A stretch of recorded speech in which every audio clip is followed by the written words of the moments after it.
In the extremely competitive compact segment where the dominating vehicles for the last little while have been the Toyota Corolla as well as the Honda Civic, the Nissan Sentra has gotten lost in the fold. But at this point in time, Nissan is ready to fight back with an all-new, radically different Sentra. For 2013, it is lower, leaner, more sophisticated, and more fuel efficient.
Alright, here's what Nissan has to offer for the 2013 Sentra. Underneath the hood is a 1.8 liter engine producing 130 horsepower and 128 pound-feet of torque. 6-speed manual transmission is available on the base vehicle, and when it comes to fuel economy, the Sentra has best-in-class fuel numbers at 34 miles per gallon, beating out the Elantra and the Mazda 3, which both have 33 miles per gallon. Also, when it comes to driving modes, there's normal, eco, and sport. Last but not least, let's get into prices. Seems like the Sentra is cheaper than its previous model, starting at $15,990 for the base 6-speed manual transmission, $17,970 for the SV version, $18,870 for the SR, and finally $19,760 for the SL. Now, if you're looking to get the FE, it adds another $400 to the package. Overall, when it comes to the package of what the Sentra is, you get a lot for your buck.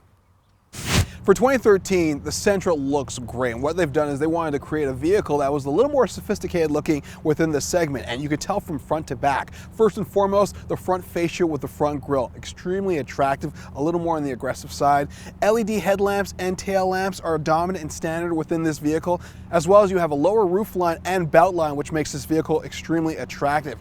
Gone is the boxy look of what the Sentra used to be. In fact, it looks a little bit like a Leaf and an Altima, but just don't call it the Smaltima. All right, let's talk interior. Before, the Sentra wasn't so attractive, but now looks great and feels great. And here are the reasons why.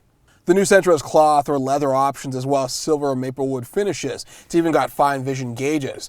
Also, it's got best in class when it comes to large rear seat legroom, so it's 1 inch more than the Corolla, surprisingly. It's also larger than what you would find in the Chevy Cruze as well as the Ford Focus when it comes to cabin space. Also, within the SL model, you get dual zone climate control, which is a pretty unique feature to the segment. It's also got good navigation. It's got POIs, which is point of interest, and they're powered by Google and Google Maps, so that's pretty helpful. Pandora radio as well as Bluetooth streaming is available. And one of the favorite things that I like about this vehicle is it's got Bose audio system. Also, one of the things I like about this vehicle is it's got voice recognition text messaging, which allows you to dictate a text and have it sent out. Also, when you receive a text, well, you have the option of listening it back within the system. Now, the Sentra is not just a basic A to B car made for the city. It's actually got different packages available to you. It's got a driver's package for $1,000, leather for $1,000 as well, navigation for $650, and a premium package for $1,200. Now, when it comes to the trim options, the S is just a base model. The SV has CVT as well as better audio and an interior. The FE got a spoiler and some molding. The SR is definitely sportier, and the SL is the luxury grade. And something new on the Sentra is the Easy Fill tire alert system found on the Nissan Altima. So when you're pumping your tires at a gas station, to make sure that you're at the right level, you'll get the honk to let you know. When it comes to driving the new Sentra, it feels good. It's lighter and it really works with this vehicle. The engine power is somewhat mild. Don't expect a lot. Even though the vehicle has 3 different drive modes, a normal mode, an eco mode, as well as a sport mode, overall performance is a little on the lackluster side. It's pretty mild. In fact, the SR version that we're driving looks great on the outside. It's not remotely powerful.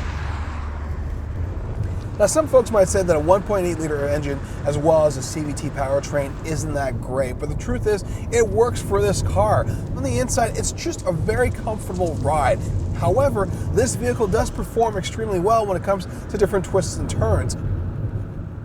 People were starting to forget about the Sentra, but with this updated styling as well as fuel efficiency, it will get your attention again. But the number one reason to purchase this vehicle is about value. Overall, you get a lot for very little in terms of price. But some people might feel a little underserved by the 130 horsepower. Nissan's ready to give competitors like Honda and Hyundai a run for their money in the extremely competitive compact segment, and this just might be the best small car out there.